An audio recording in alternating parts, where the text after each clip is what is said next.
ngapain datang kegiatan Kak Yuyum itu? Kan mereka kan kamu nggak dapat apa-apa gitu. Jadi mereka karena dibilangin seperti orang tuanya, mereka juga malas kan datang. Akhirnya apa? Tadi saya menjadi, kan kita tidak boleh marah, tidak boleh apalah, pokoknya kasih sayang. Menahan, Padahal emosi dia. Ngeliat tinggal aku anak kayak gini nih. Akhirnya apa? Saya ceramahin. Saya ceramahin ABCD. Diem.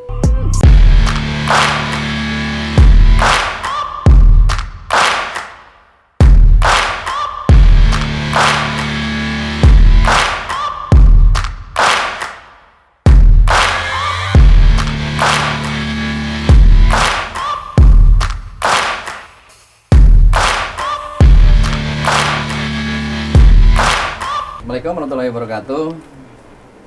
Halo viewer, jumpa lagi dengan saya Juni Armanto, pimpinan redaksi indopos.co.id.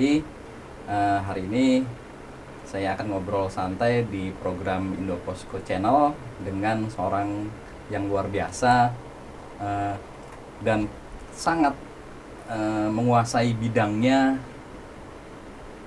terkait dengan anak-anak. Nama wanita itu adalah Mbak Yuyum Fahni Pariani. Iya. Saya panggil Mbak Yuyum aja ya. Boleh. Jadi ya, biar lebih santai Akrab. ya. Akrab Mbak Yuyum ini ya. Boleh dikenalin Mbak Yuyum ininya ke viewer, aktivitas terakhir apa, kemudian dari awal ketika berkecimpung di bidang anak, khususnya dalam perlindungan anak ya, perlindungan dan apa sih masuk pengawasan nggak kalau itu? Yang pasti pelindungan Perlindungan, ya. Anak. Bisa ceritain Mbak Yum dari Oke. awal? Terima kasih Gabung ini dengan buat siapa? Mas Juni. Duh, soalnya pakai Mas ya kita. Oke, jadi memang sekarang saya menjadi concern untuk di isu anak, sangat concern sekali dengan isu anak ini. Bermula dulu saat saya masuk dalam sebuah lembaga anak, itu INGO kita bilang. Boleh disebutin namanya? Nah, nggak apa-apa sih. Nggak Skala apa-apa. internasional. Yes, Ya. ya itu dari Save the Children Ya, UK. oke. Kami UK. selalu bilangnya UK dulu. Saya bekerja saat itu di Kalimantan Barat di relokasi pengungsi, karena ingat tahun 1997 dan 99 itu kan terjadi riot ya, kerusuhan gitu ya. Dayak Nah, Madura itu ya. Ini Madura sama Dayak Iya. dan Melayu dan Dayak Iya. waktu itu.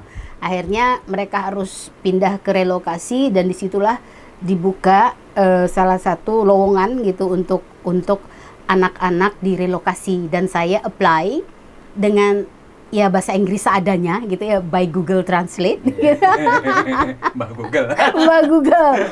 Nah, akhirnya saya diterima. Disitulah saya banyak belajar tentang anak gitu ya, dan betul-betul sangat apa ya, touching heart gitu ya, menyentuh sekali, karena kita melihat bagaimana kondisi anak-anak yang seharusnya mereka bahagia, mereka menikmati hidupnya, pendidikan, kasih sayang, harus terusir dari tanah kelahiran mereka.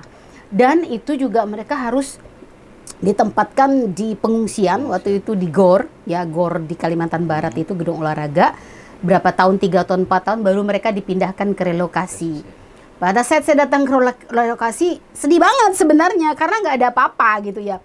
Betul-betul hanya dibangunkan kayak hutan ditebang-tebang, dibangunkan rumah kayu, dan itu panas banget. Infrastruktur minim banget ya, Mbak. Sangat minim, tidak ada sekolah, tidak, waktu itu belum ada juga apa health center gitu tuh, belum ada aktivitas yang mendukung aktivitas anak-anak di sana, bagaimana mereka melanjutkan sekolah. Nah, waktu saat itu saya ikut dalam Save the Children, dan mereka memberikan dukungan kegiatan, termasuk juga bantuan-bantuan kepada orang tua yang tinggal di relokasi, termasuk anaknya. Nah, disitulah kami membicarakan bermain dengan anak gitu ya, membuat mereka bahagia, sehingga mereka bisa melupakan kesedihan, bisa melupakan ketidaknyamanan dan lain-lain. Kami tiap minggu tuh harus datang ke sana, dan itu jauh ya, tidak dekat relokasi itu. Berapa jam banyak? Jadi tergantung relokasinya. Ada yang misalnya kita datang nih, diantar ke stehernya, abis itu naik speedboat, ada yang 1 jam, ada yang 45 menit, depend. Nah, nanti dari sana itu kita masuk lagi ke dalam. Masuk ke dalam itu kalau nggak ada ojek gitu ya, atau kita sewa motor nggak ada, kita terpaksa jalan kaki. Olahraga terpaksa. Betul, tapi itu membahagiakan gitu. Karena apa? Ketemu anak-anak gitu loh, dan mereka belum banyak disentuh oleh kegiatan-kegiatan, dan kami datang gitu dengan membawa cinta untuk mereka, dan akhirnya sangat menyenangkan buat kami gitu, buat saya sendiri tuh ketemu sama mereka tuh kayaknya kangen gitu, setiap mau ketemu kangen gitu. Mereka juga begitu. Jadi kalau kita main ke sana itu bukan cuma main, tapi kadang kita juga ketemu sama orang tuanya, ngobrol, ikut ya biasa kok di kampung ya, dikasih makan, dikasih kue macam-macam, kita mencicipi gitu loh. Jadi keakraban itu terbangun, tidak sama dengan anak saja tapi dengan orang tuanya. Tapi memang kami itu punya prinsip tidak memberikan sesuatu pada anak, artinya sesuatu berbentuk materi. Itu sama sekali kami dilarang waktu itu. Itu protap ya? Sudah. Iya, permen pun itu kita nggak boleh gitu. Karena apa? Takutnya anak-anak datang itu cuma berharap pemberian. Bukan ilmu yang mereka dapat. Oh, tapi nanti nih Kak Yuyum datang bawa permen. Oh, Kak Yuyum datang bawa ini. Nah, kita nggak mau yang begitu. Nah, bagaimana kita biar kegiatan kita ini disenangi anak-anak, tapi tidak dengan iming-iming materi itu tadi. Nah, kita banyak ngasih pelatihan mereka, misalnya partisipasi anak, mereka harus jadi pemimpin, leadership, mereka harus jadi peacekeeping gitu ya, karena kegiatan kami itu melibatkan anak relokasi dan anak di luar relokasi, tetangga sebelahnya. Karena kan image tetangga ini kan buruk, negatif terhadap korban-korban kerusuhan. Karena punya cerita-cerita gitu kan. Walaupun mereka dalam suku yang sama, tapi mereka menganggap yang tidak relokasi itu jauh lebih baik perilakunya daripada yang relokasi. Dan mereka tidak mengizinkan anak-anak mereka untuk datang ke relokasi. Karena image tadi dan ketakutan yang mendalam. Terus bagaimana nih tantangan kami nih agar dua kelompok ini damai, bisa saling terima. Nah, melalui anak-anak itu cara yang efektif kalau menurut saya. Nah, di mana anak-anak itu kita pertemukan, kita buat kegiatan bersama, akhirnya mereka membuat cerita ke orang tuanya bahwa oh, di sana baik-baik kok orang tuanya, kami ini main, kami makan sama teman-teman, sama orang tuanya. Itu disampaikan ke anak kepada orang-orang tua mereka di tangga sebelahnya gitu ya, yang bukan relokasi. Dan lama-kelamaan itu terjalin komunikasinya. Akhirnya orang tua pun kalau anaknya berkegiatan, kita buat acara kayak drama, teater gitu. Orang relokasi dan orang relokasi itu datang menonton, dan itu akhirnya membaur. Nah, itu menurutku salah satu aktivitas yang sangat baik lewat anak-anak untuk menuju sebuah perdamaian gitu loh. Suara anak itu sangat indah gitu, jujur gitu ya. Mereka bisa menyampaikan kepada orang tuanya, ke teman-temannya, ke saudaranya. Dan akhirnya mereka membaur bersama, dan lama-kelamaan itu image negatif itu pun mulai terkikis gitu. Nah, itu cinta banget saya. Akhirnya kalau ada emergency pun itu saya senang sekali gitu. Saya menawarkan diri volunteeris di Save the Children juga di Aceh. Itu ikut waktu itu. Relokasi juga?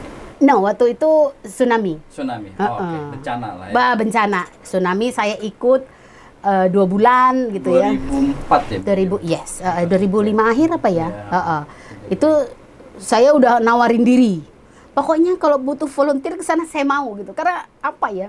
Sedih gitu ngelihat mereka tiap hari tuh nangis lihat TV, terus kita nggak bisa berbuat apa-apa gitu kan. Akhirnya saya diizinkan ke sana dan ikut terlibat dalam kegiatan emergensi. Itu yang membuat awal saya mungkin juga menyenangi situasi emergensi ya, bukan bencananya yang saya senangi, tapi situasi itu membuat banyak tantangan, sehingganya saya juga akhirnya bisa ikut juga terlibat di Haiyan di Filipina itu 1 bulan.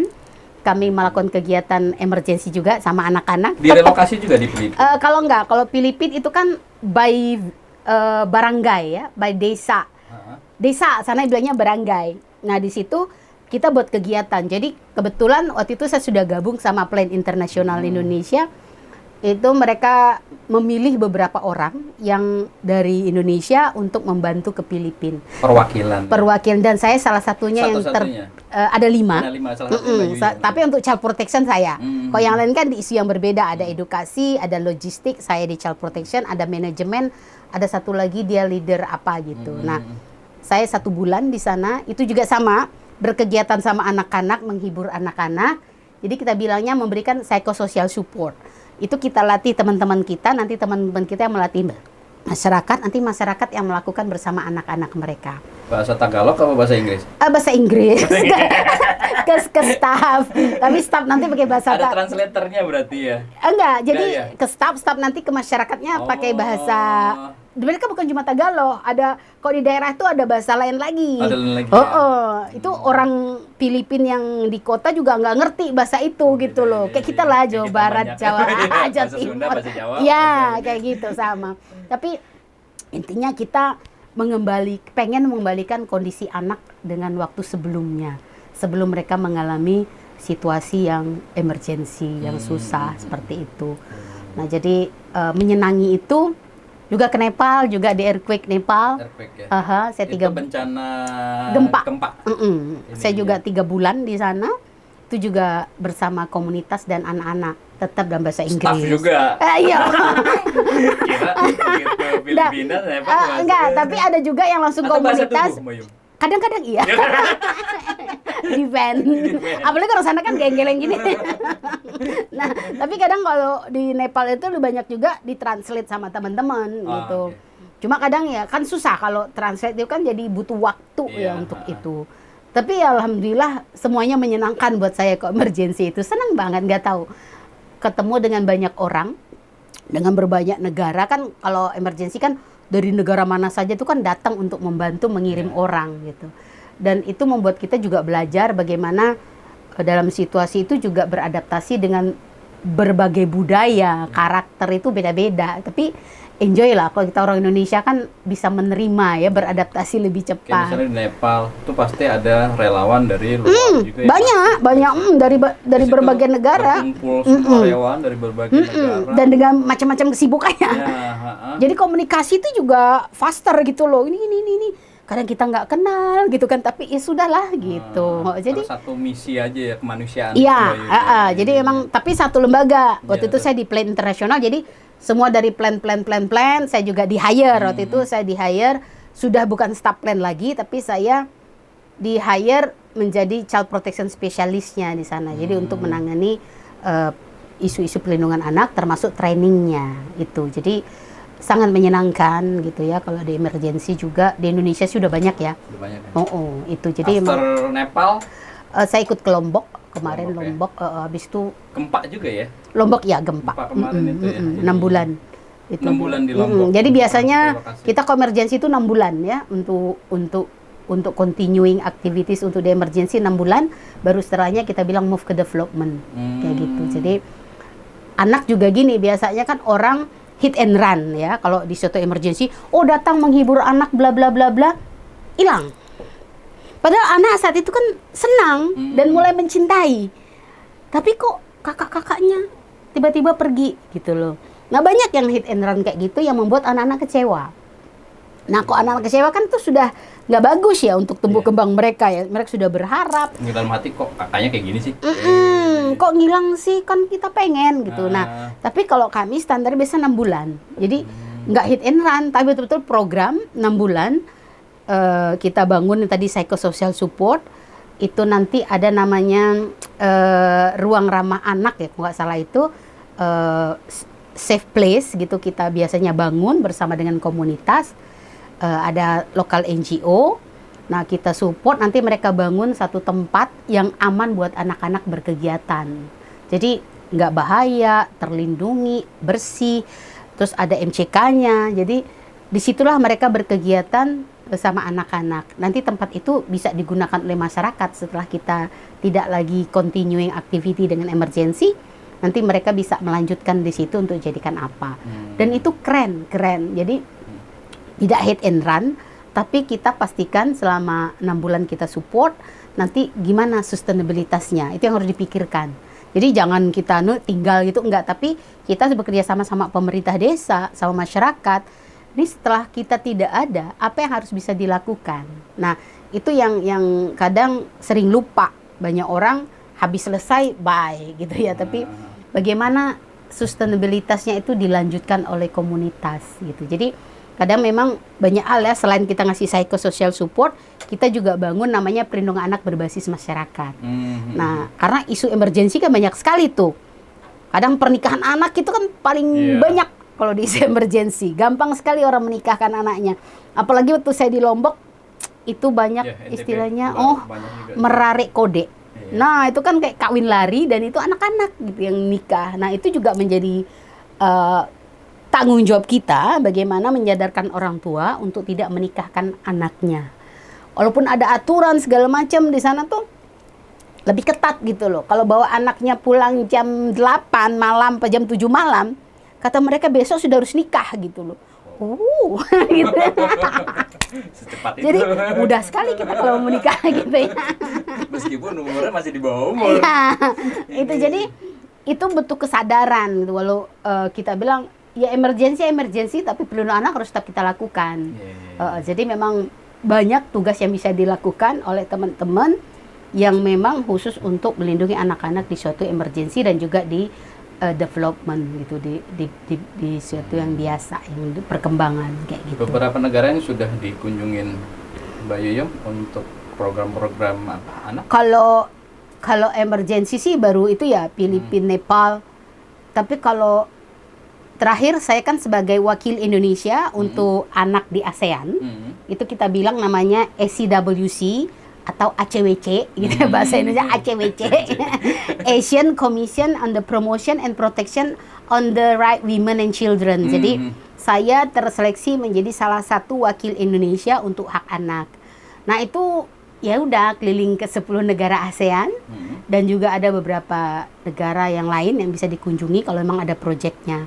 Jadi kita banyak mendiskusikan kalau itu lebih banyak kebijakan atau lebih banyak apa yang bisa kita lakukan untuk melindungi anak-anak di ASEAN. Tapi yang sama-sama isunya yang komunal. Artinya kalau terjadi di Indonesia saja mungkin sana enggak, ya mereka enggak approve gitu negara lain. Tapi kalau kayak isu abuse ya, kekerasan itu kan terjadi tuh di 10 negara. Nah, kita punya proyeknya itu. Dan kita membuat juga RPA atau Regional Plan of Action untuk Violence Against Children. Jadi mengurangi kekerasan terhadap anak dan perempuan. Kita punya RPA-nya, bagaimana itu diimplementasikan di 10 negara. Nah, kemarin juga saya ikut terlibat juga dalam pembuatan Children Online and Abuse and Exploitation. Nah, itu juga buat deklarasi pertama, habis itu kita lanjutkan dengan membuat RPA. Nah, itu di follow up juga bagaimana ke depan itu negara-negara ASEAN itu firm untuk implementasi RPA dan monitoringnya seperti apa. Dan itu sedang berjalan. Nah, biasanya nanti setelah 3 tahun atau berapa tahun ada midterm evaluasi yang untuk dilihat sejauh mana negara-negara itu mengikuti kesepakatan di ACWC. Kayak gitu. Jadi banyak yang dilakukan tapi lebih kepada kebijakan dan bagaimana masing-masing pemerintah di 10 negara itu memfollow up dari dokumen-dokumen yang dikembangkan di ACWC gitu. Karena ada yang bilang legally binding and non legally binding. Jadi kayak RPA itu tidak mengikat. Tapi bagaimana komitmen gitu. Itu kalau di ASEAN. Menarik nih viewer nih karena sudah berkecimpung tidak hanya di Indonesia tapi juga di luar negeri. Jadi skala internasionalnya sudah mumpuni lah seenggak-enggaknya. Amin, mudah-mudahan. Nah, ketika menjabat sebagai regional ASEAN 10 negara itu, ada nggak perbedaan karakteristik perlakuan perlindungan terhadap anak di masing-masing negara? Kalau kita bicara kekerasan lebih banyak kayaknya ada faktor budaya. Budaya. Yang beda-beda gitu. Kalau kita lihat negara Singapura kan sudah sangat maju ya. Mereka juga data segala macam mereka lebih oke lah kalau dibanding negara ASEAN lain gitu ya. Kita jadi sana juga kadang saling belajar. Nah, cuma kayak Indonesia kan dengan karakteristik yang berbeda, sukunya banyak, pulaunya banyak gitu ya. Warga negara juga banyak. Kita sebenarnya lebih kompleks gitu ya untuk melihat perbedaan-perbedaan. Tapi kan tadi saya bilang isunya komunal, tapi kok bicara kekerasan bicara perilaku. Ya. Ternyata sama aja gitu kan perilaku orang ASEAN sama aja kalau marah ya ya biasa main gitu. tangan kekerasan juga. Iya, sama kan itu perilaku manusia, habit.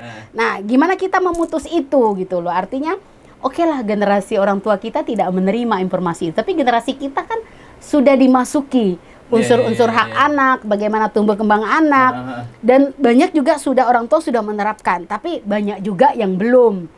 Karena kan kekerasan itu kan bagian, sering orang bilang itu Betty ya, beda tipis gitu dengan disiplin. Ya, itu kan tuh untuk mendisiplinkan anak gitu. Padahal kan enggak sama gitu loh.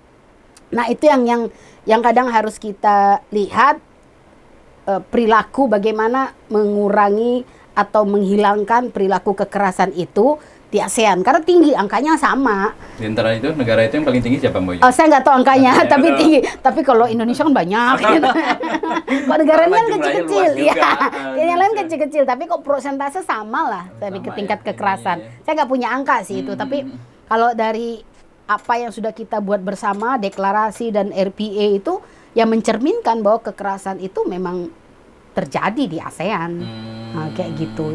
Itu salah satu contoh yang dilakukan oleh ACWC untuk mengurangi kekerasan terhadap anak dan perempuan juga ada, sama RPA juga ada juga. Dan gitu. Hasil rumusan yang dihasilkan itu diinikan ke PBB? Tidak. Jadi ya? Kita itu komitmen negara, jadi dari apa yang dibuatkan legally binding ya, artinya tidak mengikat. Nah, di mana nanti masing-masing negara itu menerima dokumen. Kalau kita kan ke Kementerian KPPA dan juga ada Kemensos. Kemensos itu mereka bilangnya SOMSWOT, Social Official apa ya, meeting gitulah, SOMSWOT gitu, orang Depsos gitu, Kemensos gitu. Nah, itu mereka dapat dokumen itu dan nanti bagaimana di-apply, artinya diadopsi di negara masing-masing. Makanya nanti ada midterm reportnya. Dilihat nanti apakah negara A, B, dan C ini sudah apply dengan RPA ini atau mana yang harus diimprove ke depan. Kayak gitu. Kan dilihat sisi kebijakannya, tadi perilaku, dilihat juga dari apa bentuk-bentuk kekerasannya macam-macam. Itu lengkap di RPA itu. Semua datanya sudah ada ya sebenarnya. Kalau data itu ada nggak ya? Nggak terlalu, paling data dari informasi dari masing-masing negara, tapi tidak punya riset, kayaknya belum ada ya riset untuk kekerasan itu sendiri. Nggak tahu kalau dulu ada ya, waktu saya masuk kayaknya saya belum melihat itu. Ini kan belakangan ini kan marak ya, kekerasan seksual khususnya di pondok pesantren lah ininya. Menurut Mbak Yuyum gimana untuk ininya? Saya shock kemarin. Shock melihatnya betul-betul. Kok bisa? Dan itu kejadian udah lama dan saya mengikuti dari yang rame-rame kapannya itu saya ikutin. Nah, puncaknya kemarin itu kan lama amat kok polisi baru bertindak gitu. Terus dramanya gitu kan hebat banget gitu. Kok bisa sebegitunya masyarakat ya dan orang itu pesantren melindungi si pelaku. Karena kan kita berprinsipnya kok pelaku ya harus diproses dan cepat. Karena apa? Kita khawatir dia akan mengulangi perbuatannya kalau tidak ada efek jerak. Iya, sanksi lah. Ya, efek jerak gitu ya. Dan apalagi dia posisinya pimpinan juga. Dan orang yang dihormati gitu ya, dilindungi. Nah, ini yang saya juga sedikit miris gitu ya dengan kondisi pesantren. Karena setahu saya dari pemerintah sudah ada pesantren ramah anak. Nah, sejauh mana ini bisa diaplikasikan gitu kan? Itu udah semua pesantren sudah melakukan itu, Mbak. Kebijakannya ada, tapi kan kita nggak tahu pelaksanaannya. Ya, karena kok secara kertas, secara kebijakan di Indonesia tuh bagus banget. Banyak yang sudah dilakukan oleh pemerintah, tapi implementasi di dalamnya itu yang masih minim. Nah, kayak kita bilang pesantren ramah anak, tahu nggak orang pesantren kok ada pesantren ramah anak? Boleh ditanyakan, pasti pada umumnya nggak tahu. Sekolah ramah anak itu lumayan cukup didengar kalau sekolah ramah anak. Tapi kalau pesantren ramah anak itu kayaknya orang emang ada gitu ya. Tapi ada, peraturan itu ada. Setahu saya baca di informasi itu sudah ada pesantren ramah anak, tapi implementasinya yang menurut saya masih jauh. Karena tadi sekarang kan baru terbongkar nih banyak sekali kasus-kasus kekerasan ya. Karena ada power di sana, kan ada orang yang besar yang punya kekuasaan dan dihadapi sama santri-santriwati yang mungkin manut gitu ya. Nggak boleh nih. Apa-apa terjadi. Ya. Nah, itu juga anehnya, ada si keanehan itu ada lingkungannya. Kok lingkungannya membiarkan gitu loh, malah kayak kemarin ngomong menghalang-halangi gitu, nggak ada yang sampai sampai nggak boleh begitu kan, artinya kesadaran itu nggak dibangun gitu loh. Nah, gimana pesantren ini juga dimonitoring sebenarnya, harus ada monitoring dan entah dari Kemenak atau dari dinas terkait gitu ya, yang bisa monitoring kondisi pesantren, dan ada orang-orang tua yang juga bisa dilibatkan. Nah, bagaimana kontrol orang tua ini juga terhadap anak-anak mereka? Kadang kan di sekolah tuh komite sekolah, itu ada. Itu yang diharapkan juga, monitoring ya. Artinya anak kan bisa pulang nih bercerita. Oh, di sekolah gini-gini. Nah, kalau orangnya tahu misalnya anaknya mengalami, kan pasti akan bereaksi gitu loh. Yang di Bandung tuh kan pulang dia cerita sama orang tuanya. Nah, itu makanya kalau anak itu juga harus dilatih komunikasi atau berpartisipasi, dan didengarkan. Ya, dipartisipasi itu berani bicara salah satunya, didengarkan. Karena kalau anak bicara, kalau zaman kita kan, lu anak nakal ngomong begitu gitu kan, kita nggak jadi ngomong karena takut tadi dimarahin. Tapi kalau sekarang kita harus encourage mereka, harus mendorong mereka untuk berani berbicara, setidaknya berani melaporkan kalau mereka mendapat perlakuan yang tidak baik. Makanya kita mengajarkan sekarang anak-anak dari kecil, dari rumah mungkin itu sudah bilang, kalau kamu kalau mandi misalnya dari kamar mandi nggak boleh ya tidak pakai baju atau telanjang, harus pakai anduk, harus pakai baju. Karena apa? Pelaku kekerasan itu kan banyak dengan orang-orang terdekat. Iya, betul. Yes. Siapa biasanya? Ya, lingkaran situ. Justru orang-orang dekat yang kadang-kadang di luar dugaan. Ya. Ininya. Nah, jadi bapak pun itu menjadi ancaman sebenarnya. Ya, makanya kita kalau anak-anak itu dimanapun, kalau saya pribadi ketemu anak mandi telanjang, hey, itu saya otomatis gitu ya. Kok mandi telanjang? Mana itu anduknya? Ya, anak-anak kan seneng kok ditegur dengan baik ya, dengan cara mereka kecil-kecil, mereka masuk lagi pakai anduk gitu. Nah, cantik pakai anduk. Nah, kayak gitu. Jadi memang harus dikasih warning dari awal, dari kecil. Hal kecil tapi membekas. Iya, benar. Itu hal simpel ya kita. Terus kalau ada yang pegang-pegang kamu harus berani teriak, lari. Lapor ke orang tua atau lapor ke paman, ke siapa gitu ya. Nah, itu harus disuarakan. Karena kan banyak kita lihat sekarang di TV, CCTV yang tiba-tiba anak digerobok-gerobokin gitu kan. Dan anaknya nggak kuasa. Dia nggak ngerti. Tapi kalau dia dilatih sejak awal, kalau ada yang pegang kamu harus teriak, lari, harus lapor. Nah, itu harus kita biasakan. Jadi mereka aware gitu loh dari awal. Jadi kalau ada apa-apa mereka berani cerita. Kalau ada yang macam-macam, mereka bisa ngobrol sama orang tuanya. Ruang komunikasi itu yang dibuka sebenarnya. Sehingga tadi isu-isu pesantren atau isu-isu kekerasan tuh tidak bisa berkembang lama. Masa dari 2017 ya, berapa korban, nggak ada yang berani bicara. Kan itu karena emang tidak dilatih dari kecil, dan tadi ada power yang buat mereka takut untuk melaporkan. Nah, itu yang memang harus ada sistem monitoringnya seperti apa, nanti harus dibangun pemerintah, dan mereka juga harus punya kebijakan pelindungan anak di pesantren. Karena apa? Itu untuk menjaga perilaku orang-orang dewasa dalam berinteraksi dengan anak. Itu yang mungkin belum ada ya. Pesantren punya kebijakan pelindungan anak. Itu perlu galakan lah di semua pesantren. Sekolah, pesantren, institusi, lembaga ya, kayak boarding school gitu. Panti-panti itu kan juga banyak. Nah, kalau mereka punya kebijakan pelindungan anak atau sekarang mereka bilang safeguarding policy, itu akan jauh lebih mengurangi resiko anak-anak mengalami kekerasan. Itu mungkin yang harus digalakkan, ya harus dibuat. Sehingga apa? Kalau orang melanggar itu kan artinya kayak tadi Mas Arman bilang ada kode etik nih di jurnalistik. Iya. Nah itu kan untuk mengurangi gitu ya, menahan kita untuk tidak melakukan kekerasan. Itu yang nggak boleh dilanggar gitu. Kan udah berapa tahun nih nanganin anak kan bertahun-tahun direlokasi.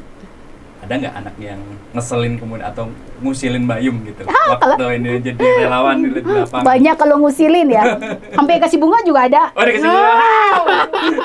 Terus ada yang mereka protes. Jadi protes waktu itu apa ya? Kami kan harus selalu dikejar target, anak-anak harus datang banyak. Tapi kan tadi kita kan tidak memberi apa-apa gitu. Itu kan tantangan tuh. Iya. Karena protapnya seperti itu ya. Iya, dan kita membuat sesuatu tuh kreatif sehingga anak-anak tuh senang dan mencintai. Karena kok dapat hatinya anak itu beres gitu loh istilahnya. Mereka panas-panasun mau datang. Tapi kalau belum dapat itu susah. Apalagi orang tuanya saat itu nggak mendukung gitu ya. Orang tuanya bilang karena belum merasa ada manfaatnya. Ngapain datang kegiatan Kak Yuyum itu kan mereka kan kamu nggak dapat apa-apa gitu. Jadi mereka karena dibilangin seperti orang tuanya, mereka juga malas kan datang. Akhirnya apa? Tadi saya menjadikan kita tidak boleh marah, tidak boleh apalah pokoknya kasih sayang. Menahan. Padahal emosi dia. Ngeliat tingkah laku anak kayak gini nih. Akhirnya apa? Saya ceramahin. Saya ceramahin ABCD. Diem semuanya itu kan. Ceramah. Akhirnya tapi ceramah nada tinggi apa? Iya, nada tegas, bukan tegas. Jadi agak takut lah ya. Mereka diem. Jadi kan baru kali itu juga kita tegas kayak begitu kan. Diem semua. Datang anak satu kucuk. Naik sepeda, itu keliling di ruangan kita. Aduh, gimana kita nggak mau marah. Tapi kan kita harus ditahan ya, nggak boleh. Kayak ada cobaan lah ya. Itu memang nakalnya luar biasa. Luar biasa. Tapi mereka cintanya juga luar biasa loh. Itu terakhir Bayum. Harapan Bayum untuk anak-anak Indonesia khususnya dan ya dunia juga. Terus harapan karir Bayum juga nih yang sekarang secara independen menjadi konsultan anak dan dan perlindungan anak. Gitu. Oke. Pertama kita yang pengen anak Indonesia itu terlindungi. Kapan dan dimanapun. Rumah, institusi, masyarakat, dan sekarang dunia maya. Itu sekarang kan lagi marak-maraknya gitu ya. Online sexual abuse gitu tuh banyak banget. Dan bagaimana kita orang dewasa itu sebagai kok saya bilang secondary duty bearer, penanggung jawab kedua dan penanggung utama itu pemerintah, itu bertanggung jawab untuk memenuhi, melindungi, menghargai hak-hak anak. Nah, bagaimana itu dilakukan? Artinya memang perlu penyadaran, sosialisasi, campaign, pelatihan. Jadi sering didiskusikan. Sehingga kesadaran itu muncul, kesadaran bersama bagaimana anak itu juga berani untuk berbicara, berani untuk mengungkapkan, berani untuk berjuang untuk apa yang menjadi hak mereka. Itu orang dewasa harus mampu memenuhi, membantu. Misalnya orang tua ada nggak mampu, bagaimana anak ini harus tetap sekolah? Ya kan itu harus dipikirkan karena ada lingkungan juga yang harus juga terlibat. Jangan diserahkan kepada orang tua udah nggak mampu, orang tua mungkin juga nggak punya kekuatan apa-apa, dan masyarakat harus ikut terlibat di sana. Pemerintah desa, kecamatan, terus nanti ada kabupaten, itu harus sama-sama semuanya kita bagaimana memenuhi, menghargai dan melindungi anak Indonesia. Karena mereka kan masa depan kita. Sekarang kita, nanti anak-anak kita yang lain pasti banyak anak-anak hebat yang akan lahir dari Indonesia kalau mereka tumbuh dengan kasih sayang. Itu. Dan berharap apa yang saya lakukan dan teman-teman lain lakukan banyak yang memang fokus untuk perlindungan anak ini bisa membantu mungkin mengurangi setidaknya dari isu-isu kekerasan. Dan mudah-mudahan saya juga tetap bermanfaat bermanfaat buat orang banyak gitu ya. Amin. Untuk berbagi ilmu, Ya. karena insya Allah ilmunya banyak gitu yang bisa saya sharing ke teman-teman. Dan mudah-mudahan juga saya bisa nanti ke level internasional berharapnya Amin. gitu. Amin ya Rabbil Alamin. Yang pokoknya jangan lelah untuk bicarakan tentang anak ke depan. Itu mungkin. Oke, terima kasih Mbak Yum, obrolan ngaco kita. Ngaco, Obrolan oke.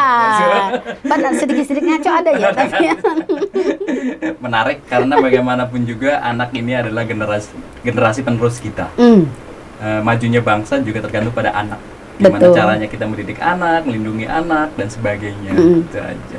Oke, viewer, terima kasih ngobrol santai dengan Mbak Yuyung Fahni, seorang pemerhati dan juga skala internasional ya Mbak Yum ya. amin.